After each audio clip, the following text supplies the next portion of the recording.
శ్రీకృష్ణాయ నమః. శ్రీ వేదవ్యాసకృత శ్రీమద్భాగవత మహాపురాణము అష్టమస్కంధము తృతీయోధ్యాయము. శ్రీ గజేంద్ర శరణాగతి స్తోత్రము. గానం కొరడ విశ్వనాథ శర్మ, ధర్మపురి.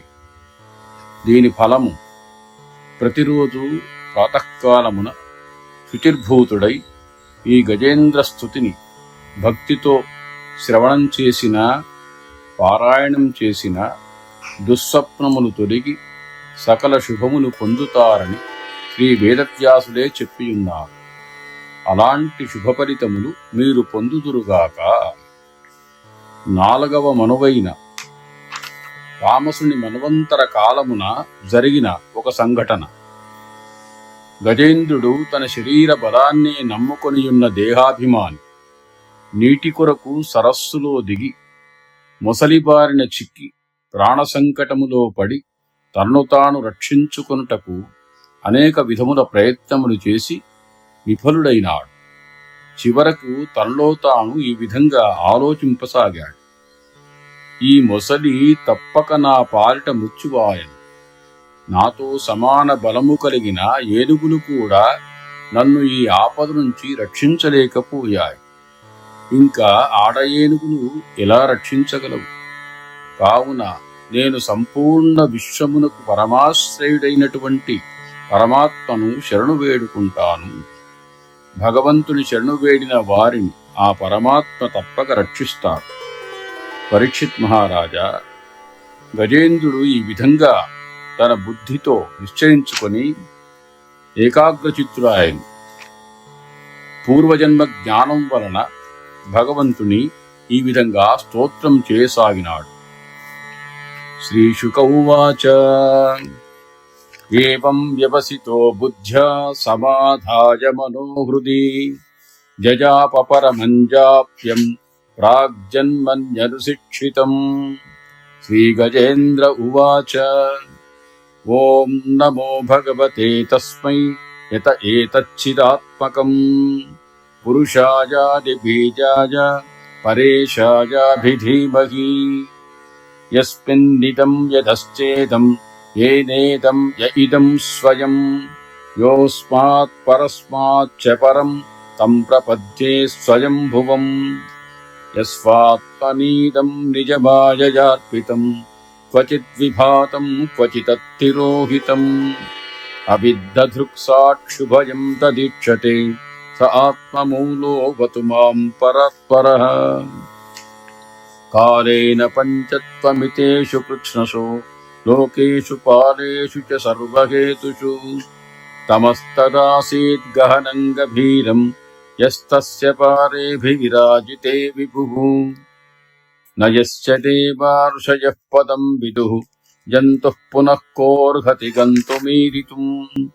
యథా నరస్యాకృతిభిర్విచేష్టతో దురత్యజానుః క్రమణః సమావతు. విదృక్షవో యస్య పదం సుమంగళం విముక్తసంగా మునయః సుసాధవః. చరంచ లోకవ్రతమవ్రణం వనే భూతాత్మభూతాః సుహృదః సమే గతిః.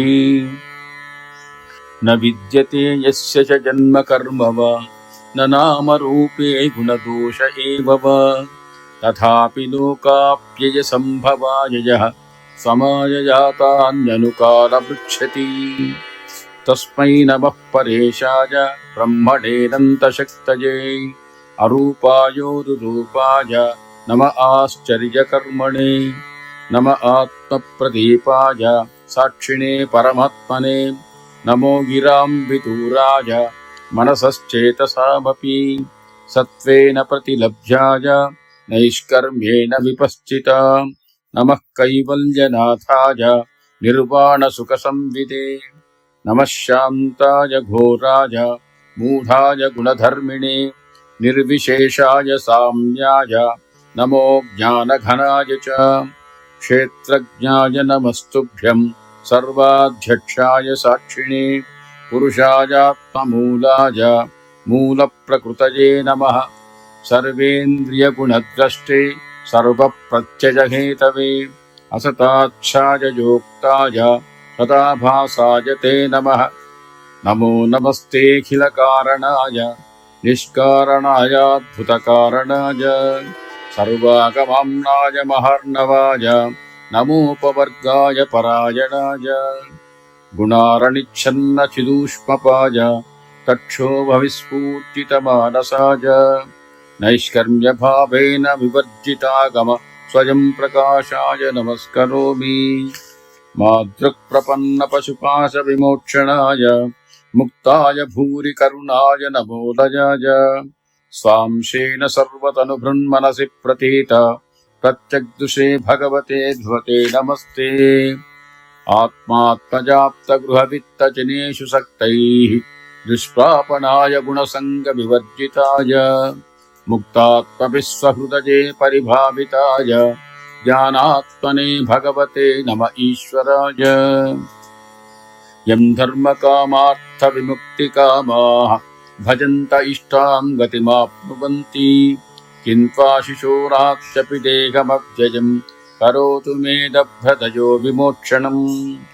एकान्तिनो यश्च न कञ्चनार्थम् वाञ्छन्ति ये वै भगवत्प्रपन्नाः अत्यद्भुतं तच्चरितं सुमङ्गलं गायन्त आनन्दसमुद्रमग्नाः तमक्षरं ब्रह्म परं परेशम् अव्यक्तमाध्यात्मिकयोगगम्यम् अतीन्द्रियं सूक्ष्ममिवातिदूरम् अनन्तमाद्यं परिपूर्णमीडे यस्य ब्रह्मादयो देवा वेदा लोकाश्चराचराः नामरूपविभेदेन फल्ग्याचकलजा कृताः यथार्चिषोऽग्नेः सवितुर्गभस्तयो निर्यान्ति संयान्ति सकृत्सरोचिषः तथा यतोऽयं गुणसम्प्रवाहो बुद्धिर्मनःखानि शरीरसर्गाः स वै न देवासुरमर्त्यतिर्यग् न स्त्री न षण्ढो न पुनान्न जन्तुः नायं गुणः कर्म न सन्न चास निषेधशेषो जेतादशेषः विधिविषेदाहमिहामुया किम् अन्तर्बहिश्चावृतये भयोऽन्या इच्छामि कालेन न यस्य विप्लवः तस्यात्मलोकः वर्णस्य मोक्षम्। सोऽहं विश्वसृजं विश्वमविश्वं विश्ववेदसं विश्वात्मानवचं ब्रह्म प्रणतोऽस्मि परं पदम्। योगरन्धितकर्माणो हृदि योगविभाविते योगिनोऽयं प्रपश्यन्ति योगेशं तं नतोऽस्म्यहम्। नमो नमस्तुभ्यमसख्यवेग शक्तित्रयाय अखिलधीगुणाय प्रपन्नपालाय दुरन्तशक्तये गतीन्द्रियाणामनवाप्तिवर्त्मने नायं वेद स्वमात्मानं यच्छक्त्याहं धिया हतं तं दुरत्यजमाहात्म्यं भगवन्तमितोऽस्म्यहम्।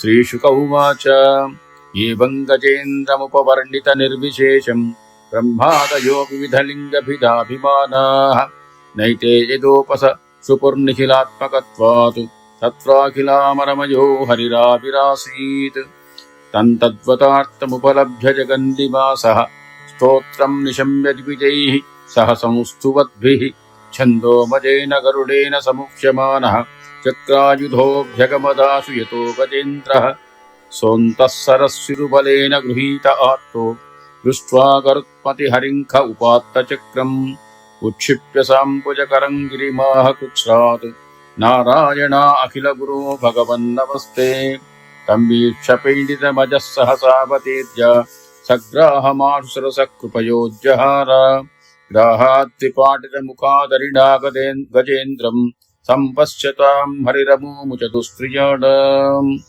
इति श्रीमद्भागवते महापुराणे पारमहंस्यां संहितायाम् अष्टमस्कन्धे तृतीयोऽध्यायः। श्रीकृष्णार्पणमस्तु।